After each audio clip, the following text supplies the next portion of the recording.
Merci beaucoup, pasteur. Peuple de Dieu, gloire à Dieu. Votre tournant décisif est venu. Tout ce que l'ennemi a volé de votre vie vous sera retourné, restauré abondamment aujourd'hui au nom de Jésus. Et quand Dieu vous avait créé, tout ce qui n'avait pas planté dans votre vie, que l'ennemi a planté, cette chose est déracinée ce soir au nom de Jésus. Toute plante, toute maladie, toute infirmité, toute iniquité, toute chose négative, regardez autour de vous, que Dieu n'a pas planté dans votre vie, ce soir, déraciné. Quelqu'un crie déraciné. C'est fait au nom de Jésus. Ce soir, tu as un témoignage. J'ai un témoignage. Dis-le à haute voix. Parce que Dieu, à travers Christ, va agir dans ta vie. Et il dit, j'agirai et personne ne pourra l'empêcher. Dis-le ton amen. Pour toi-même, pour ton miracle ce soir, donne ton amen. Père, Dieu d'amour, de compassion, de miséricorde, de force, de puissance, nous venons ce soir. Tu aimes chacun et nous prions que tu manifestes ton amour dans la vie de chacun ce soir au nom de Jésus. Tournant décisif, tournant décisif, tournant décisif. Transforme chacun loin du mal. Et que chacun ait la transformation de la puissance de Dieu au nom de Jésus.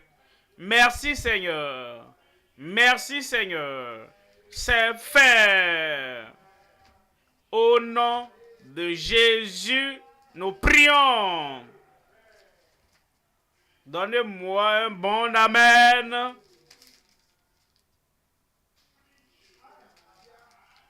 Nous sommes en Actes chapitre 9.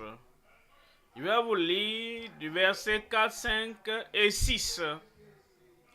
Et je voudrais vous dire, vous parler de cet homme qui a eu un tournant décisif complet, parlant de sa vie personnelle, tournant décisif, parler de sa vie professionnelle, tournant décisif, parler de sa vie politique, tournant décisif dans tous les domaines de la vie de cet homme. Donc, que nous allons considérer ce soir, il eut un tournant décisif. Pourquoi? Pourquoi est-ce que je parle de lui? Parce que je veux te parler pour que tous les domaines de ta vie, tous les domaines, que tu sois en bas, que tu sois en haut, que tu sois ici ou là-bas, n'importe où ira, dans chaque domaine de ta vie ce soir, il y aura, dites-moi là-bas quoi, dites-le à haute voix, et tu crois le, dis, tournant décisif. Je parle de faire l'expérience d'un tournant décisif complet. Faire l'expérience, posséder, l'avoir, goûter et vivre par un tournant décisif complet que Dieu envoie dans ta vie. Actes chapitre 9, verset 4. il tomba par terre et il entendit une voix qui lui disait: Saul, Saul, pourquoi Saul, pourquoi? Vous devez mettre un pourquoi sur chaque action de ta vie avant qu'il y ait un tournant décisif. Tu vas à Damas. Pourquoi? Tu reviens de Jérusalem. Pourquoi? Tu as toutes ces personnes autour de toi qui te défient, t'encouragent. Pourquoi? Maintenant, tu as une lettre d'autorité. Qu'est-ce que tu fais avec cette lettre? Pourquoi? Lorsque tu mets un pourquoi dans ta vie et tu places un pourquoi autour de toutes les actions de ta vie, cela sera le commencement. C'est le point de départ. Ce serait l'origine d'un tournant décisif dans ta vie. Pourquoi? Une voix lui dit: Saul, Saul, pourquoi me persécutes-tu? Verset 5. Verset 5. Il répondit: Qui es-tu, Seigneur? Il savait que c'était le Seigneur qui parlait. Pourquoi? Parce que la voix est venue d'en haut. Et si une voix vient d'en haut, si une voix vient d'un lieu si élevé que tu ne peux pas toucher, que tu ne peux pas voir, que tu ne peux pas avoir de contact avec cette voix, il a su que c'était le Seigneur et le Seigneur lui dit: Je suis Jésus. Jésus est Seigneur. Jésus est le Dieu puissant. Il est celui qui déplace les montagnes. Même un Saul avec une lettre d'autorité du Sanhédrin ne pouvait résister, révoquer, changer cette puissance du Seigneur. Et il dit: Je suis Jésus. Je suis Jésus que tu persécutes. Il te serait dur de regimber contre les aiguillons. Un homme, il faisait un travail difficile qui n'aurait pas de récompense au ciel. Il a mis toute son habileté, toute sa pensée, il a mis toute son objectivité, toute son énergie, il a mis tous ses contacts, il a tout placé dans ce qu'il faisait. Et le résumé de ce qu'il faisait, c'était de regimber contre les aiguillons. Travail difficile qui n'a pas d'approbation du ciel. Travail difficile qui n'a pas de récompense dans l'éternité. Et pour la première fois, Saul a dû réfléchir à sa vie. Ainsi, donc tout le travail difficile que je faisais là, regimber contre les aiguillons, courir après les suiveurs de Christ et maltraiter, emprisonner les suiveurs de Jésus. Donc, c'était un travail difficile. La sueur qui en découle, les courses, aller par-ci, par-là, utilisant toute habileté et même rassembler des gens autour de lui pour le faire, pour réussir.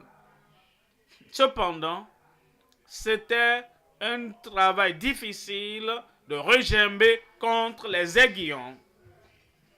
Nous devons revoir nos vies. Ce n'est pas suffisant de dire: oh, je fais un travail dur, difficile. Oh, je maîtrise. Un travail difficile. Pense à cela. Où est-ce que ce travail difficile va te conduire? Vous savez, ceux-là qui font du travail, des activités dangereuses, dangereux sur la voie, activité dangereuse sur la mer, dangereuse dans la communauté.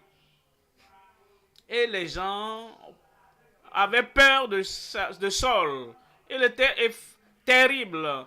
Les gens faisant des activités et les communautés ont peur d'eux.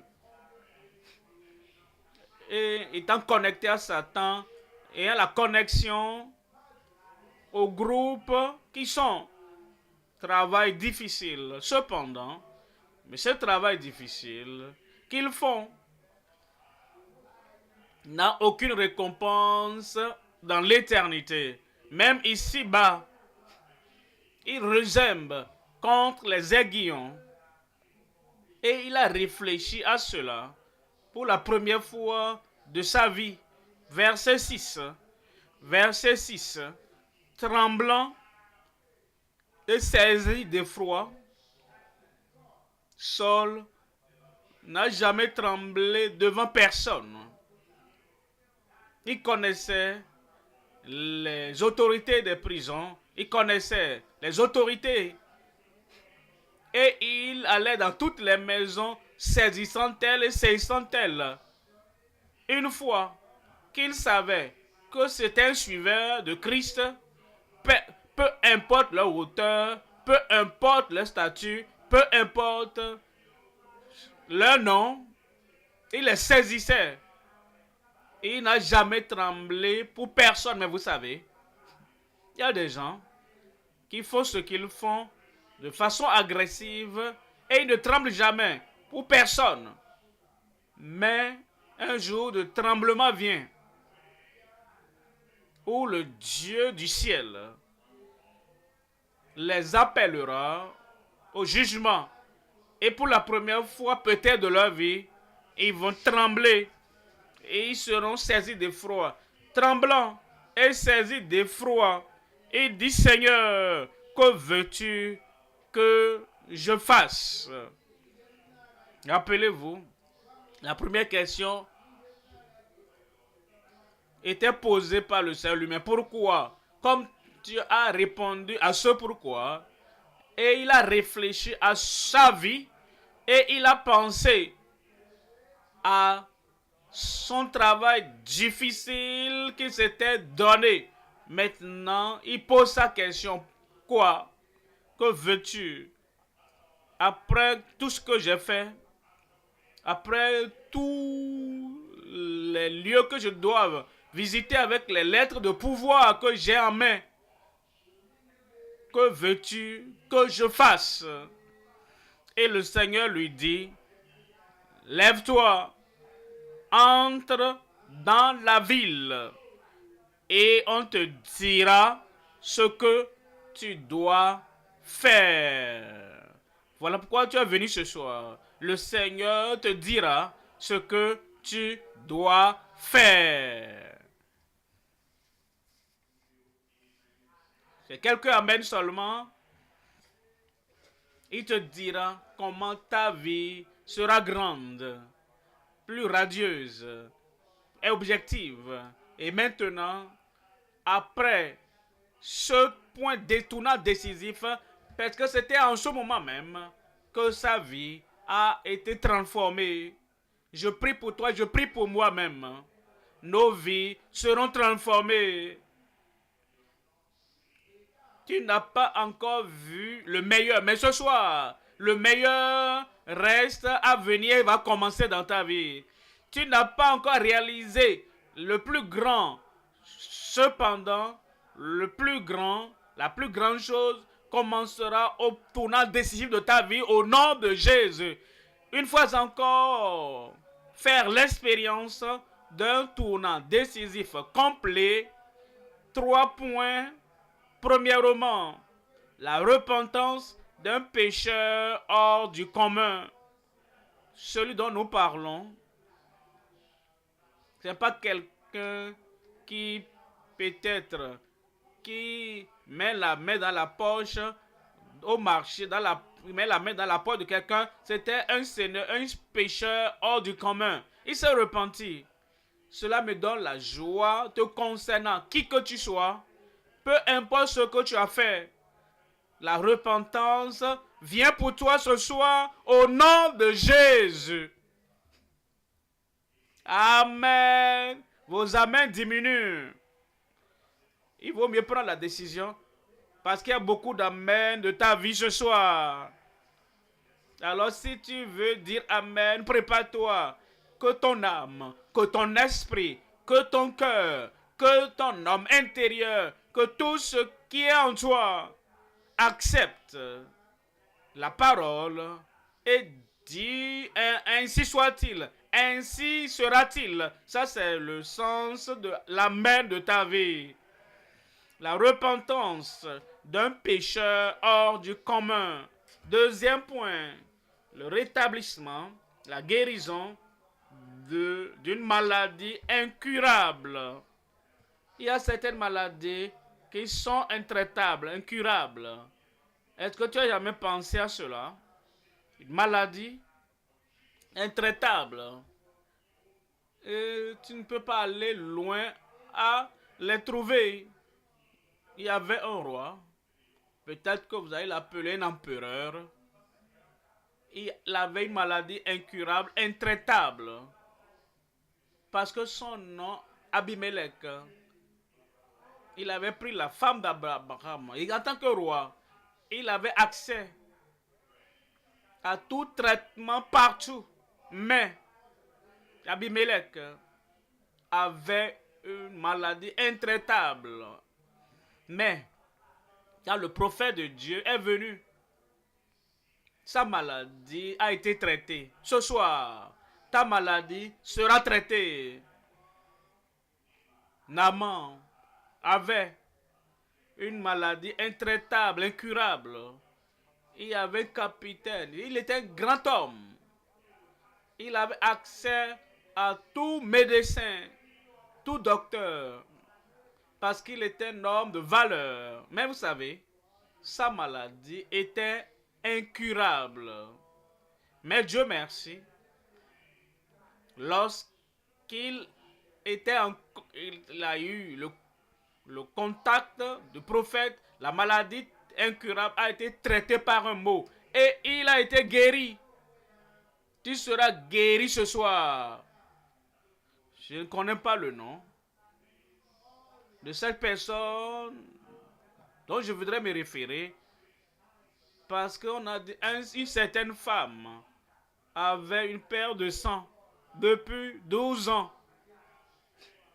Elle avait dépensé tout ce qu'elle avait et elle n'avait pas de soulagement. Incurable comme maladie, mais elle a dit, si je peux seulement toucher le bout de son vêtement, je serai guéri. Je viens t'annoncer ce soir que tu seras guéri. Ta maladie intraitable, incurable, ta maladie que tu portes il y a longtemps, ce soir, c'est le tournant décisif de ta vie. Le Seigneur va te traiter, il va te toucher et il va transformer ta vie. Toutes les maladies vont disparaître de ton corps. Voyons ce jeune homme. Je ne connais pas son nom non plus, mais il était impotent, alité, depuis 38 ans. Même un ange venait du ciel et troublait l'eau. Et avant qu'il ne puisse y entrer, quelqu'un d'autre entrait. Il était là pendant toutes ces années, intraitable. Mais Jésus est venu. Et quand Jésus vient, tout ce qui est intraitable, incurable de ta vie sera traité instantanément. Et Jésus a dit, veux-tu être guéri? Il a commencé à raconter d'histoires. Oh, il semble que je suis intraitable. Je suis là il y a longtemps. Et quand l'ange descend et trouble l'eau, j'essaie d'entrer. Toujours, quelqu'un entre avant moi. Et Jésus dit, Tu étais intraitable depuis des années. Maintenant, prends ton lit et marche. Instantanément, cet homme intraitable a été guéri. Je parle de toi. Guéri, délivré, affranchi, et tout joug de ta vie est brisé ce soir au nom de Jésus. Le rétablissement d'une maladie incurable. Troisièmement, la réception d'un salut indéniable. Tu ne peux pas venir ici et repartir les mains vides. Ce soir, tu dois recevoir plus que ce que tu es venu chercher. Ce que tu es venu chercher, tu vas recevoir. Et beaucoup plus que ce que tu es venu chercher, tu recevras ce soir au nom de Jésus. La réception d'un salut indéniable. Premier point. La repentance d'un pécheur hors du commun. En 1 Timothée au chapitre 1, lisons à partir du verset 12. 1 Timothée au chapitre 1, verset 12. Je rends grâce, c'est Paul Saul qui est devenu Paul. Un tournant décisif, un changement a eu lieu. De Saul, il est devenu Paul. Et je lis ça pour vous. J'ai dit, je lis ça pour vous.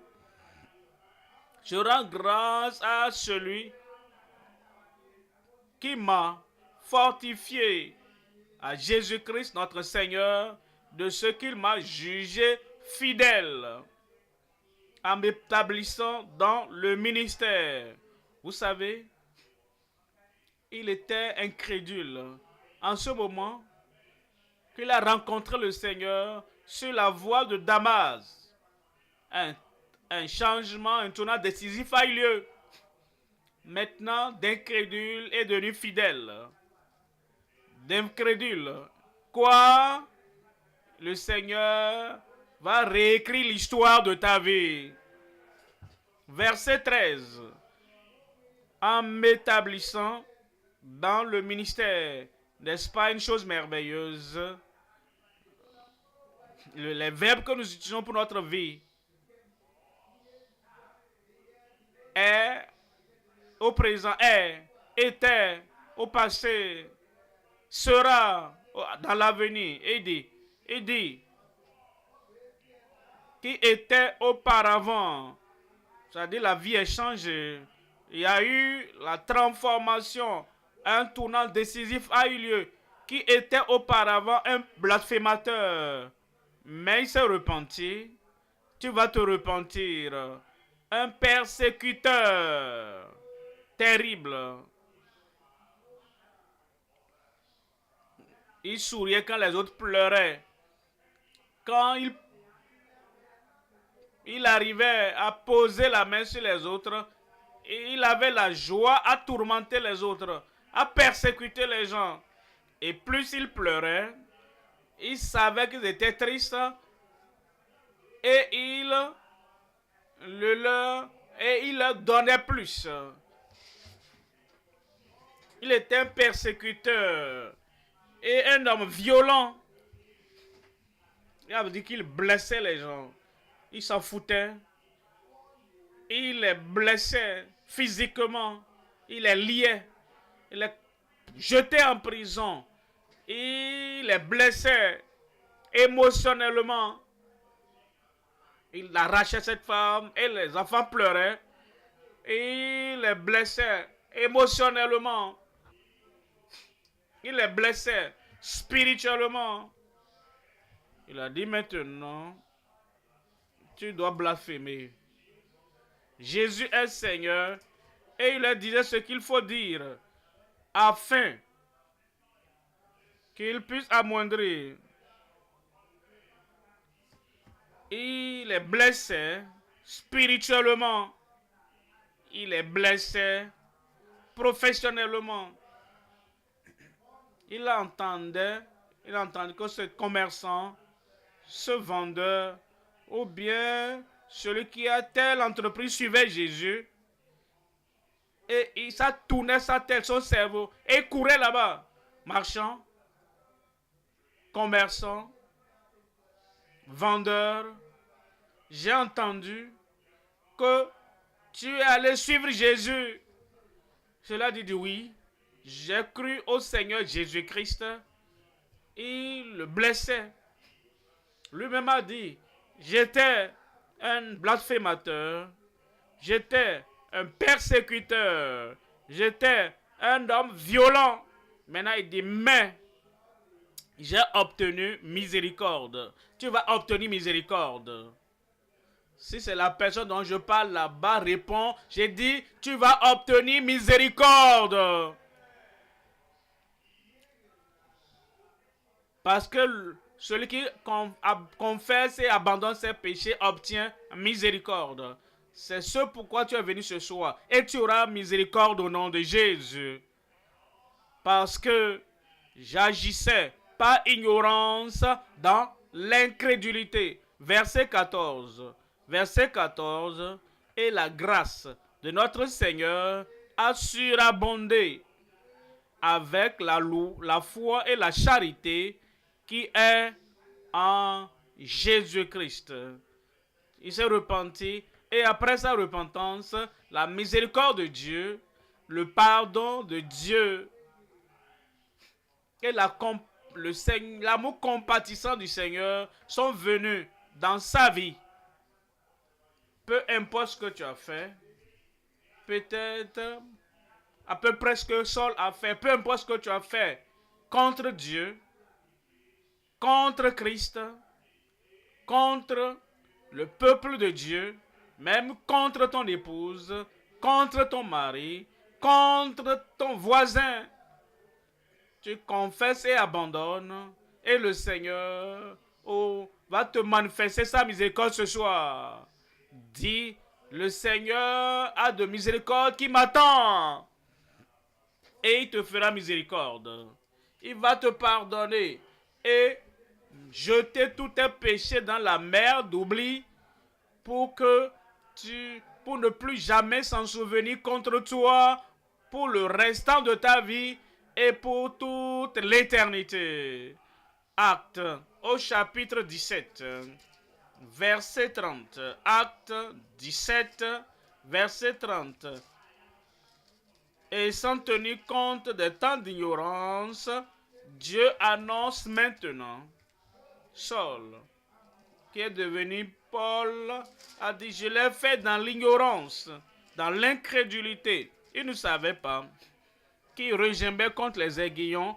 Il ne savait pas qu'il persécutait Christ en persécutant les croyants. Il ne savait pas que tous ces blasphèmes étaient enregistrés dans les livres de souvenirs au ciel. Maintenant, il a su que ces choses qu'il a faites dans l'ignorance étaient en réalité mauvaises et le jugement devrait s'abattre sur lui. Et Dieu, il a eu la miséricorde. Maintenant, il se tourne vers toi et dit, Dieu, sans tenir compte des temps d'ignorance, annonce maintenant à tous les hommes, en tout lieu, qu'ils aient à faire quoi? Qu'ils aient à se repentir. Il ordonne. Ce n'est pas ce qu'il suggère. Quand quelqu'un te suggère, tu peux examiner tout de bon ou mauvais. Est-ce que je dois ou est-ce que je ne dois pas? Tu peux le faire quand c'est une suggestion, mais quand il ordonne, il commande, que le Dieu Tout-Puissant, il y a une seule chose à faire, il a commandé, il a ordonné, il dit je suis prêt à oublier, je suis prêt à effacer tout ce que tu as fait par le passé, seulement, une seule condition, repens-toi. Il dit, Dieu ordonne à tous les hommes, y compris tout le monde, chacun de nous, tous les hommes en tout lieu, qu'ils aient à se repentir. Saul s'est repenti, il a eu la miséricorde. Si tu te repens ce soir, tu auras la miséricorde. Deuxième point, le rétablissement d'une maladie incurable, intraitable. Peut-être que tu connais l'histoire. Laissez-moi vous rappeler cela. Résumé, il venait de Jérusalem. Il avait une mauvaise intention. Il était en route pour Damas. Et tous ceux qu'il allait trouver à Damas, invoquant le nom du Seigneur, il allait les arrêter. Il avait l'autorité entre ses mains que toutes les prisons il allait. Il pouvait remplir toutes les prisons avec ses croyants. Et il les tourmentait. Ça, c'est la course qu'il faisait. Avant qu'il atteigne Damas, le Seigneur l'a confronté et l'a arrêté. Quelle miséricorde! Pour qu'il n'ajoute pas de péché au péché, le Seigneur aura pitié de toi. Et si tu as une intention de faire quoi que ce soit pour ajouter à ta tristesse, pour en rajouter à tes souffrances, le Seigneur, dans sa miséricorde, va arrêter cela. Alors, le Seigneur, dans sa miséricorde, l'a arrêté. Il est tombé par terre. Alors, il a entendu la parole du Seigneur. Saul, Saul, pourquoi maintenant tu as abandonné ton travail, ta profession? Il était un faiseur de tentes. Il a abandonné et il poursuivait seulement un seul travail. Blasphémer, blesser, persécuter. Et c'est ce qu'il faisait maintenant, chaque jour. Et il avait des gens qui lui donnaient de l'argent. Des gens qui pouvaient faire ce qu'il devait faire, persécuter les croyants, mais ils n'avaient pas la force. Ils n'avaient pas le courage. Ces gens n'avaient pas la motivation, ils ont dit. Bon, on devrait le faire comme tu le fais, persécutant ces gens. Je n'ai pas la force, je n'ai pas ce qu'il faut. Alors comme toi, tu es engagé en tout temps. Tu t'es engagé à plein temps pour blesser, pour persécuter et pour opprimer. Comme tu le fais en temps plein maintenant, tu as laissé ton emploi de faire de temps. Voici l'argent, voici l'argent. Et il était tellement content qu'il pouvait le faire, mais le Seigneur l'a rencontré sur la voie. Il tomba par terre. Voyez maintenant, verset 8 du chapitre 9. Saul se releva de terre et quoique ses yeux fussent ouverts, il ne voyait rien. La présence, la puissance de Dieu l'a aveuglé. Il ne voyait plus. On le prit par la main et on le conduisit à Damas. Damas. Alors, qu'est-ce que tu vas faire, Saul? Il y a des cliniques, il y a des hôpitaux, il y a des centres médicaux à Damas. Est-ce que tu iras dans ces lieux-là? Il a dit, je ne peux pas. Pourquoi pas? Ne veux pas que ta vie te revienne. Il a dit, ceci-là est une maladie intraitable, incurable. Même si je vais vers ces endroits, ceci-là a été donné à cause de mes mauvaises voies. C'est une maladie intraitable. Alors il nous a dit, et il fut conduit à Damas. Verset 9. Verset 9. Il resta 3 jours sans voir. Il était aveuglé par celui qui lui a donné les yeux. Mais il lui avait donné les yeux pour un bon objectif. Il a créé et il lui a donné une bonne vue pour un objectif. pour qu'il voie ce que je veux que tu fasses, que tu vois ce que je veux que tu aides, que tu vois ce que je veux que tu enseignes, que tu vois ce que je veux que tu formes. Et il lui a donné un bon cerveau, une bonne formation, mais l'objectif pour lequel Dieu lui a donné les yeux, il a abandonné cet objectif. Maintenant, il poursuit pour chasser, a détruit les vies. Il avait une bonne vue pour aller partout, aller là où il allait avoir les lettres d'autorité. Et il lisait les lettres, si on dit tout ce qu'il avait à l'esprit, parce qu'il pouvait bien lire. Sinon, il allait dire, est-ce que vous pouvez ajouter ceci, vous pouvez ajouter telle chose.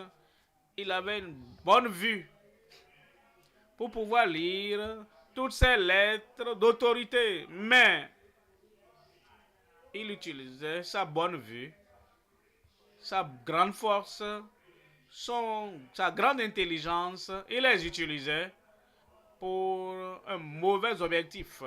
Alors, le Seigneur a ôté la vue.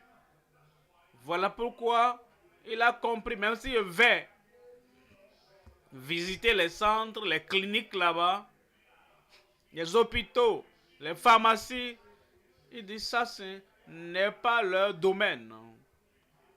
C'est une maladie intraitable. Alors il nous a dit, et il ne mangea ni ne but. Verset 17. Verset 17. Ananias sortit, et lorsqu'il fut arrivé dans la maison, il l'imposa les mains à Saul, en disant, Saul, mon frère, dis Amen avant que je ne continue. Il était monsieur Saul. Maintenant, un tournant décisif a eu lieu. Je te regarde, je suis tellement content. Tu ne seras plus monsieur tel tel. Tu es maintenant frère tel tel. Tu ne seras plus madame ou mademoiselle tel tel. Dites-moi ce que tu seras. Tu seras sœur tel et tel maintenant. Et le titre sœur est plus important que tous les autres titres que tu avais avant. Parce que tu n'es pas seulement ma sœur, tu es la sœur au Seigneur Jésus-Christ. Tu es la fille du Dieu Tout-Puissant. Et toute bonne chose dont tu as besoin, le ciel pourvoira pour toi au nom de Jésus.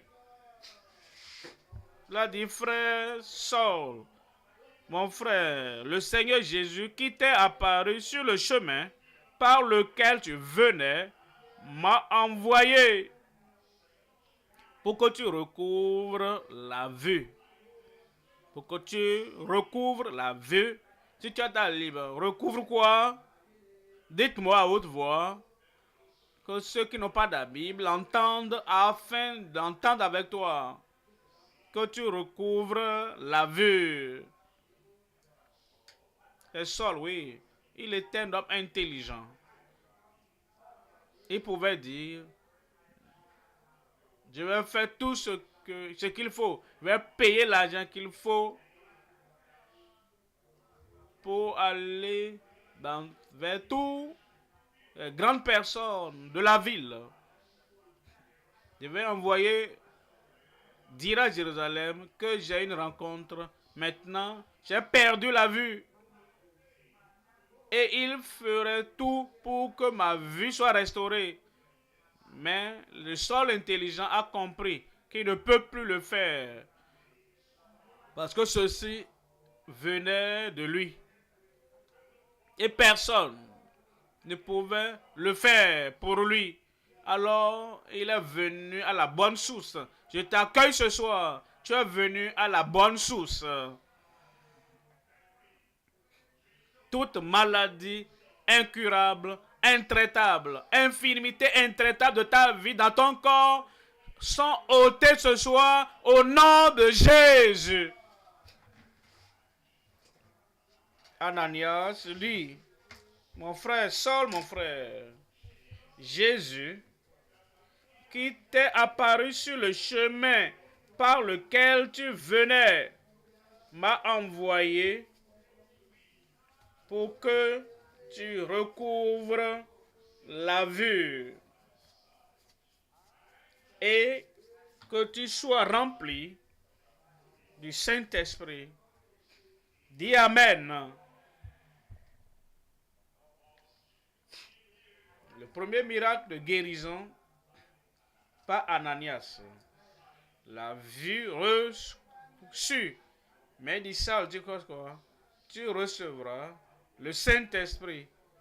Parce que moi, Ananias, je ne peux pas être avec toi à tout moment. Maintenant, je suis avec toi. Et tu vas recouvrer ta vue. Mais, tu reçois aussi le Saint-Esprit. Ananias, qu'est-ce que tu me dis pourquoi? Ah, parce que si l'Esprit qui a ressuscité Jésus d'entre les morts habite dans votre corps mortel, et le Saint-Esprit qui a ressuscité Jésus rendra la vie à votre corps mortel, pour qu'à tout moment que la maladie viendra et qu'Ananias n'est pas là, le Saint-Esprit est là, il va continuer à te traiter, continuer à te guérir, continuer à te délivrer. Aujourd'hui, tu auras le dépôt initial de ta guérison. Il va te traiter. Il va ôter ton aveuglement. Il va ôter ta déformation. Il va ôter toute maladie de longue date de ta vie. Alors, tu auras également le Saint-Esprit résident pour que tout ce qui viendra après la croisade et que l'évangéliste, le pasteur n'est plus là, le Saint-Esprit sera avec toi. Et une fois que tu invoqueras le nom de Jésus par la puissance du Saint-Esprit, la guérison va continuer, la délivrance va continuer et ta santé va continuer au nom de Jésus. Jérémie, chapitre 30. En Jérémie, chapitre 30, voyons le verset 12. Car ainsi parle l'Éternel, ta blessure est grave. Même Dieu l'a dit aux gens, ça c'est intraitable, viens à moi. Je suis incurable, viens à moi. Ta blessure est grave, ta plaie douloureuse. Verset 15.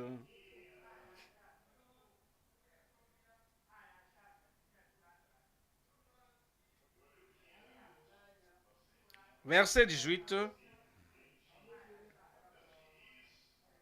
Jérémie 30, verset 18 maintenant. Ainsi parle l'Éternel. Voici, je ramène les captifs des tentes de Jacob. J'ai compassion de cette demeure.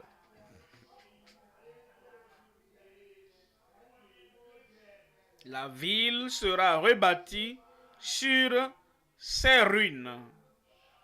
Le palais sera rétabli comme il était.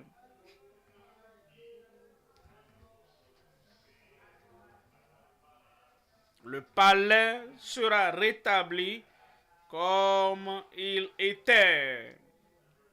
Tout ce qui était la renverse dans ta vie, tout sera rétabli.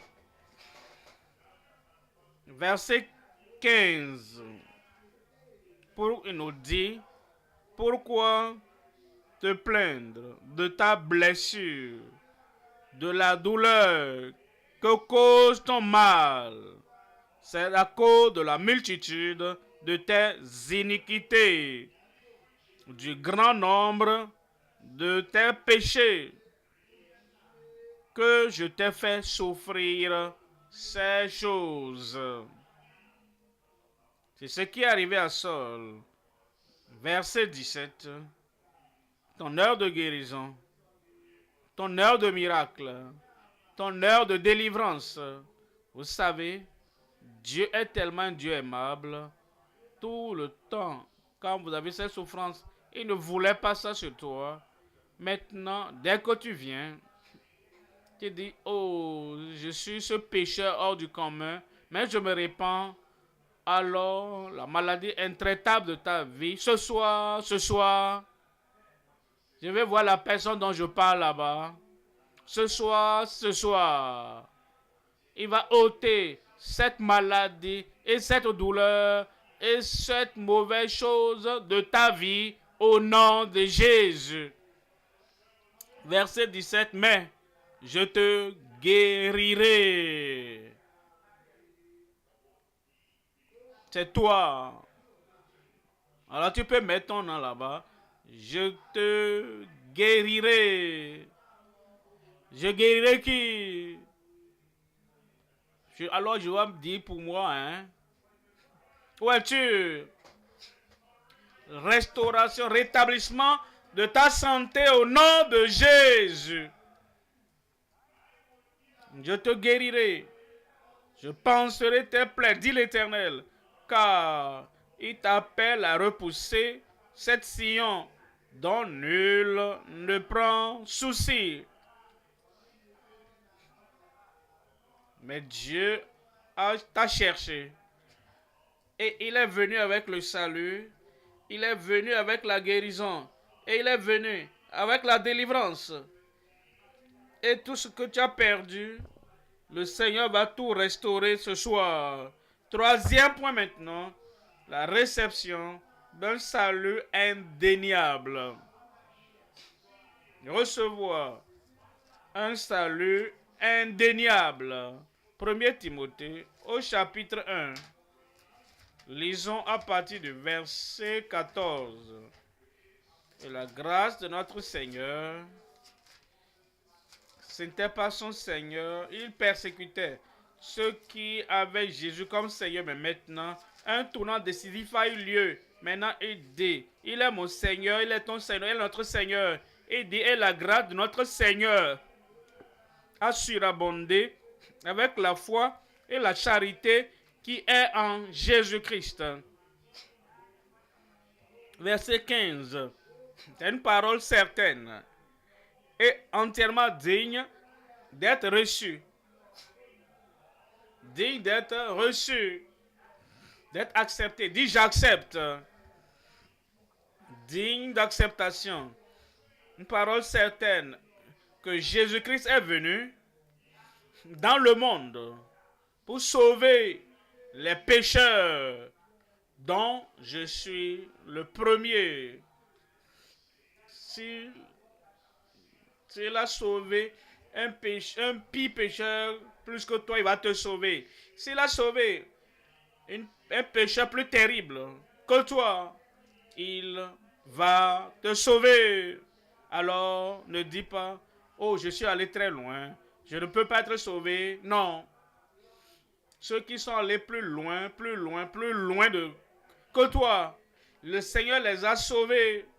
Et ce soir, le Seigneur va te sauver. Il a pardonné tous leurs péchés, les péchés de Saul. Il va pardonner tous tes péchés. Il lui a donné un cœur nouveau, une nouvelle vie, une nouvelle direction. Ce soir, il te donnera une nouvelle vie. Il te donnera une nouvelle direction dans la vie. Il mettra sa grâce dans ta vie.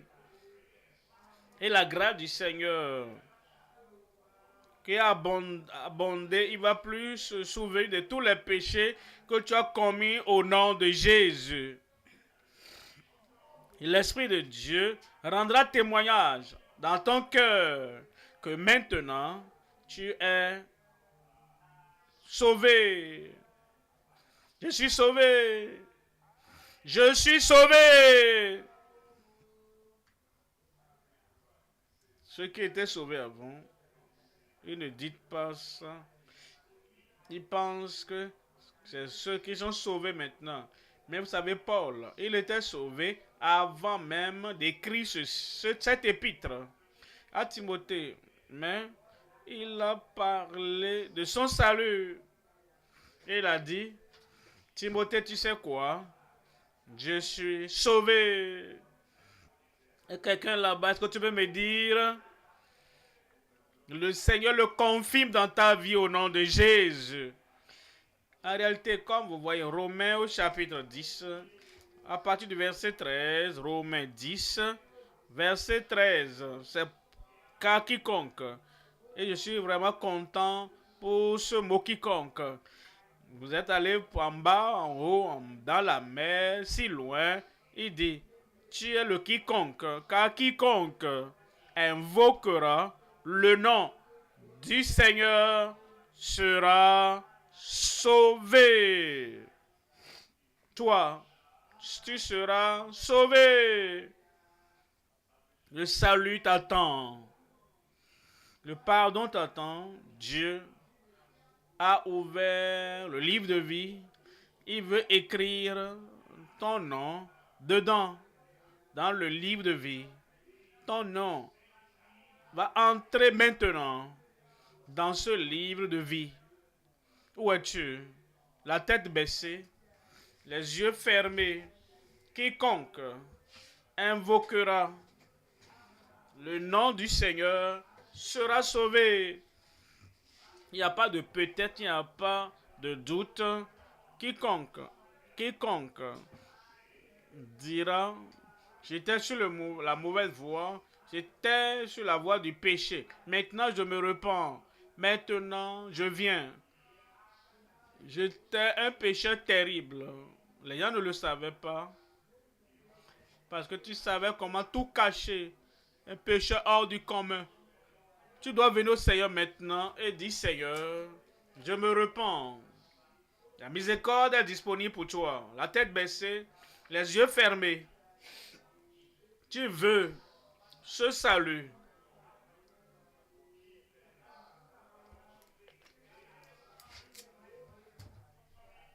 Tu veux faire de ce moment un tournant décisif pour le salut de Dieu dans ta vie, n'importe où tu es.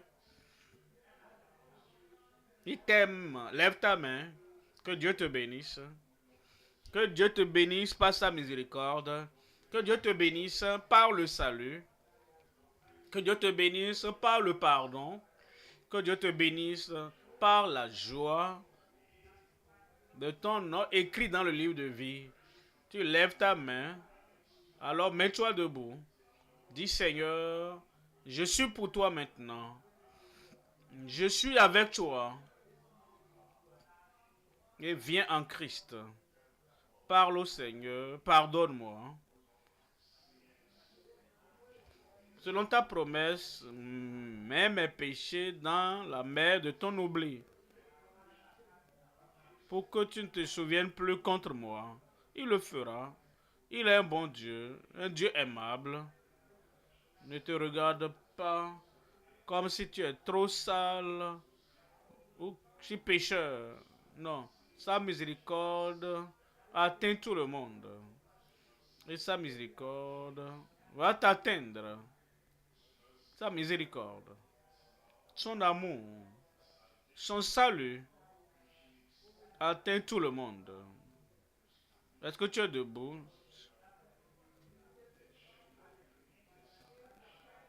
Si tu sais que tu as besoin du salut du Seigneur, le pardon de Dieu,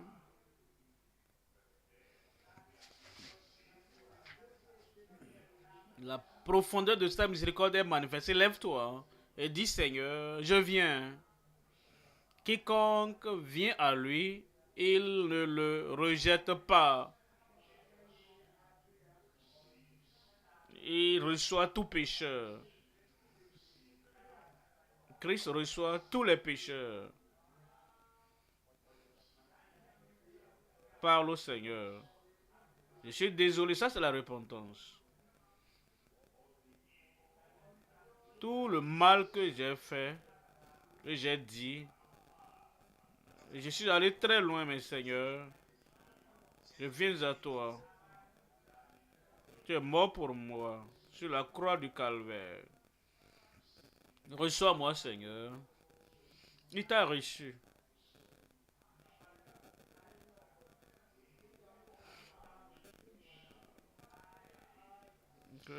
Quiconque invoquera le nom du Seigneur sera sauvé. Je prie avec toi. Garde cette main toujours debout. Père, merci pour ton amour, pour ta miséricorde et ta compassion. Merci pour ton impartialité. Quiconque invoquera le nom du Seigneur pour qu'il soit le sauveur, tu vas les sauver.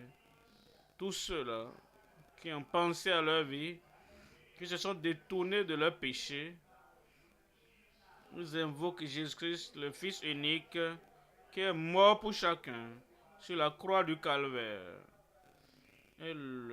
Et dit, Seigneur, je viens à toi. Accepte-les, Seigneur.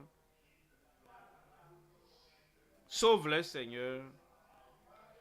Transforme-les au nom de Jésus. Pardonne tous leurs péchés.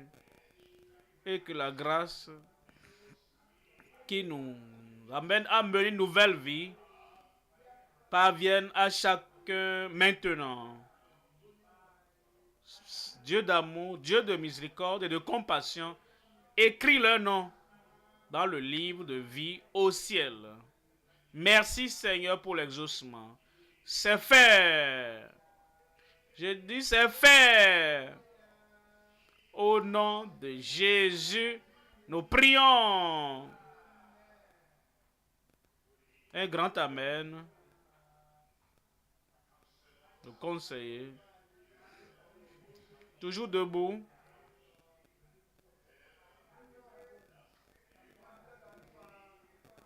Au nom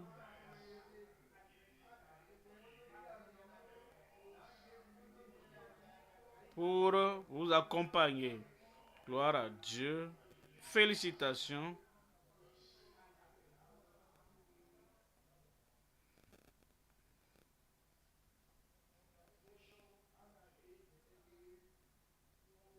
Vous êtes sauvés.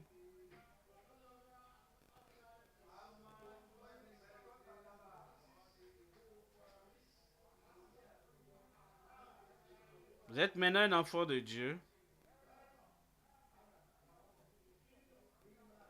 Dans le royaume.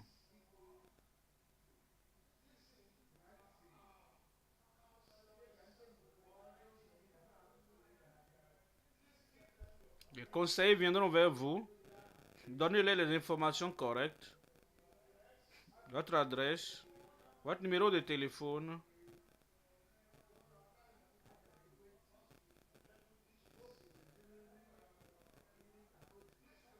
Cela nous aidera à vous atteindre, à vous aider dans votre nouvelle foi. C'est la meilleure décision que vous aurez prise dans votre vie. Alors, chers conseillers, rassurons-nous que nous occupons de ces nouveaux dans le royaume. Si personne ne s'est approché de vous et qu'il n'y a pas de conseiller à côté de vous, indiquez-le pour qu'on puisse s'occuper de vous. Si vous nous suivez en ligne et vous avez donné votre vie à Christ, après le message du pasteur ce soir, il y a un lien.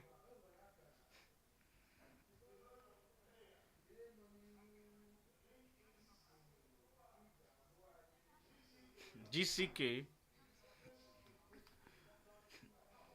Cliquez sur le lien qui s'affiche, vous qui êtes en ligne.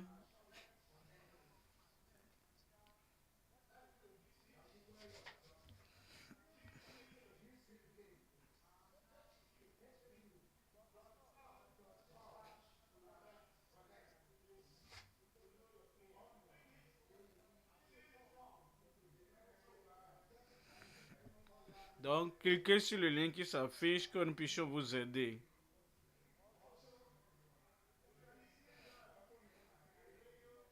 Si vous nous suivez à la ligne ou à la télévision et vous avez donné votre vie à Christ, envoyez vos noms numéro de téléphone et adresse par SMS ou sur WhatsApp à ce numéro plus 234 91 54 44 92 63.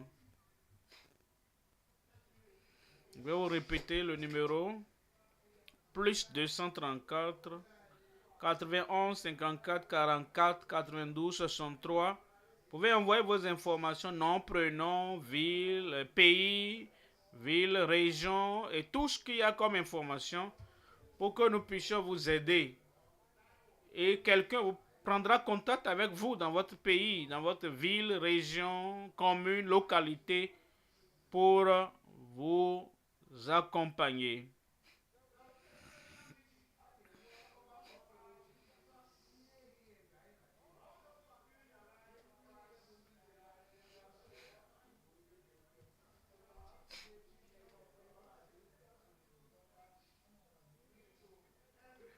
Occupons-nous de ceux-là qui ont donné leur vie au Seigneur dans nos différentes églises, ou qui est en plein air, ou bien dans une église locale.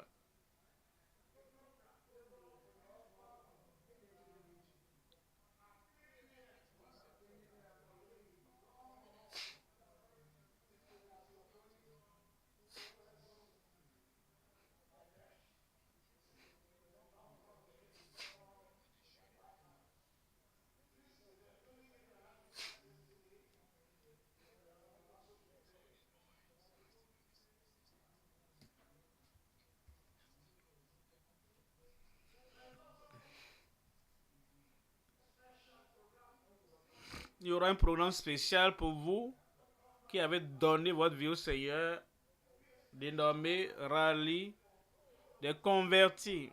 Et vous qui êtes en ligne aussi, il y aura un banquet spécial pour vous. Dimanche 1er mars. On vous donnera plus de détails à ce sujet.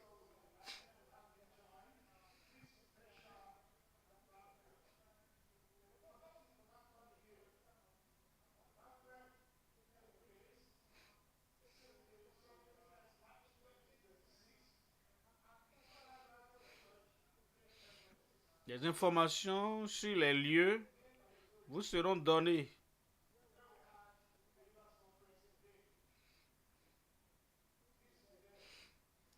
Ne ratez pas.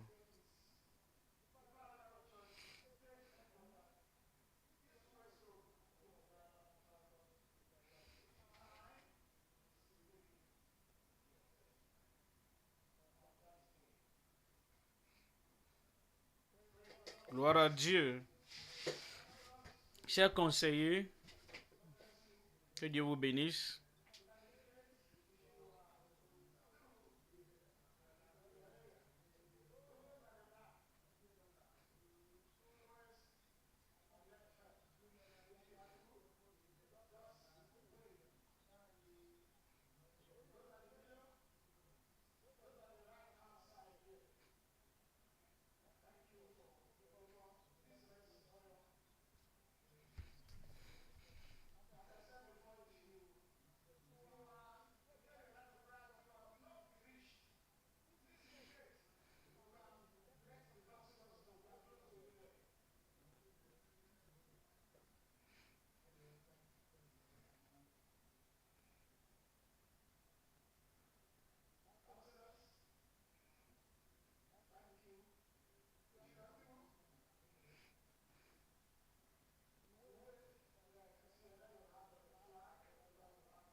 La prière de l'homme de Dieu vient bientôt.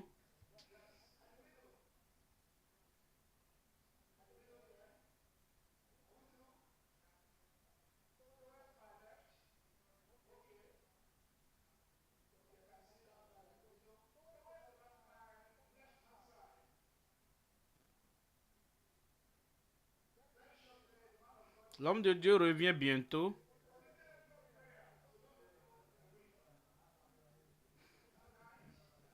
Ce soir, tu auras ton miracle. Si tu crois, dis un amen. Ce soir, ton tournant décisif est clair, aussi sûr que la parole de Dieu.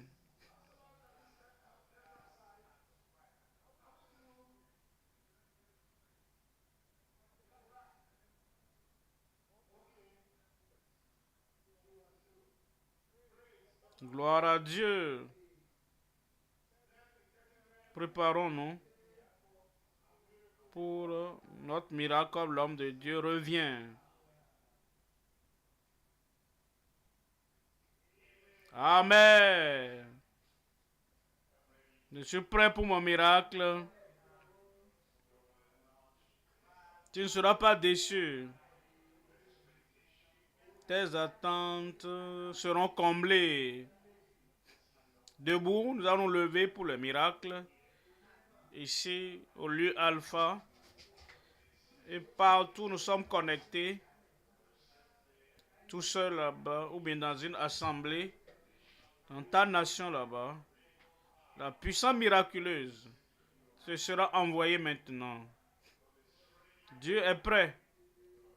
Tu es aussi prêt à recevoir. Mets la main là où tu as le défi. Tu lèves l'autre main. Et le Seigneur va te visiter de façon définie. Prions ensemble. Père. Père. Au nom puissant de Jésus, le nom qui ne peut faillir. Le nom qui déplace les montagnes. Le nom qui guérit toutes les maladies. Nous prions, Seigneur. Viens, touche ton peuple. Guéris ton peuple. Affranchis-les au nom de Jésus. Toute maladie, de la tête jusqu'en bas, ôte de chaque vie maintenant. Quand Ananias est venu, il a dit, frère Saul, ce qui t'a rencontré en route m'a envoyé pour que tu reçoives ta vue. Il lui a imposé les mains. Immédiatement, les écailles tombèrent de ses yeux et ses yeux furent ouverts.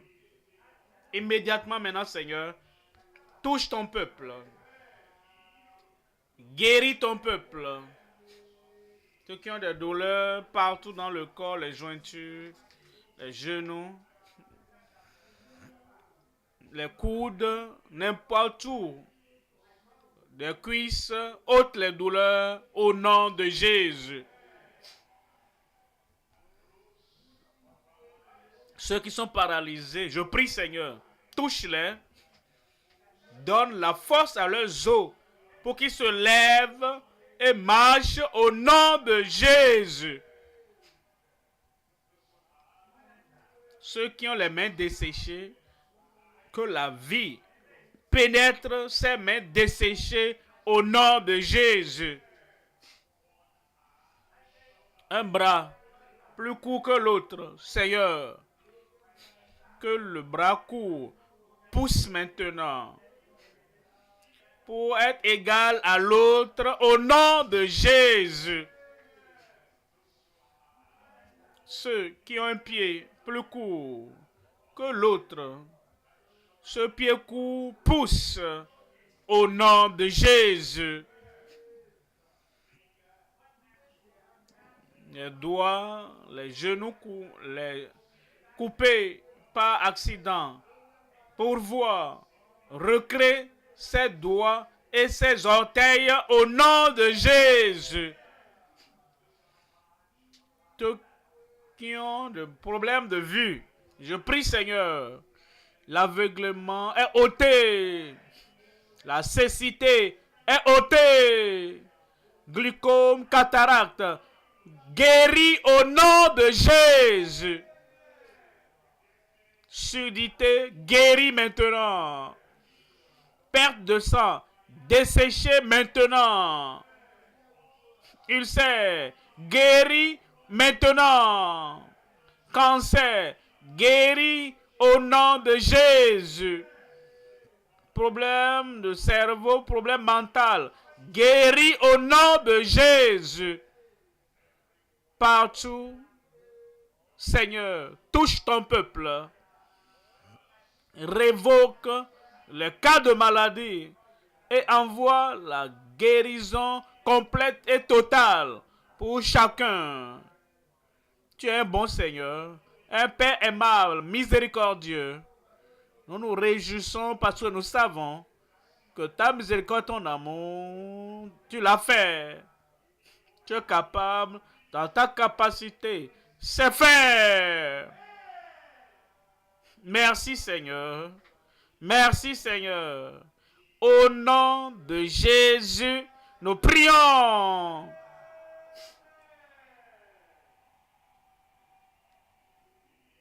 Si tu crois que tu l'as reçu, donne grand-mère.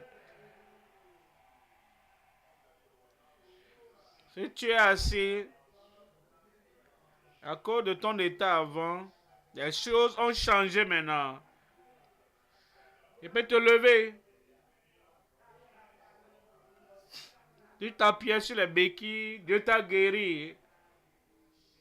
Tu ne voyais pas avant. Tu peux voir maintenant. Parce que quelqu'un n'entendait pas, il peut entendre. Et toi-même, là où il y avait ces douleurs, c'est parti.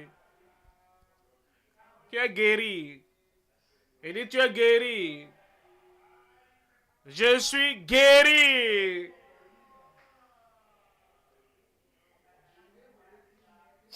Fais ce que tu n'arrivais pas à faire avant. Que Dieu vous bénisse.